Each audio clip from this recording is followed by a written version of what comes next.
Hello friends, எந்த மீன் வாங்கினாலும் இந்த மீன் மசாலா அவ்வளோ ருசியாக இருக்கும். 75 கிராம் மிளகாய் வத்தல், காரமும் கலரும் நல்லா இருக்கும். காரமானதாக இருந்து 50 கிராம் எடுத்துக்கோங்க. 100 கிராம் மல்லி, கூடவே 5 கிராம் கருவேப்பிலை, ஒரு கைப்பிடி அளவு இருக்கு. மிதமான தீயில வறுத்து எடுத்துக்கோங்க. மல்லியோட சேர்ந்து கருவேப்பிலை நல்லா வறுபட்டு வந்திருக்கு.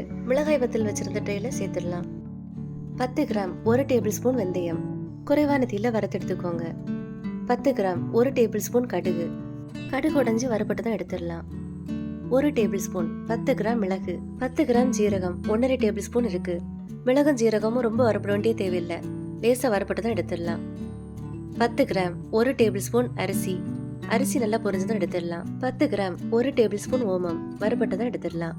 இதோடவே 10 கிராம் சுக்கு 1.5 இன்ச் அளவு இருக்கு. 10 கிராம் மஞ்சள் தூள். எங்க வீட்டு மீன் மசாலால ஓமம் சுக்கு இருக்கும், வேண்டாம்னா தவிர்த்துடலாம். ஆறுனதுக்கு அப்புறமா மிக்ஸி ஜாருக்கு மாத்தி பவுடர் பண்ணி எடுத்துக்கோங்க. எந்த மீனா இருந்தாலும் ரொம்ப டேஸ்டா இருக்கும், ட்ரை பண்ணி பாருங்க. தேங்க்யூ.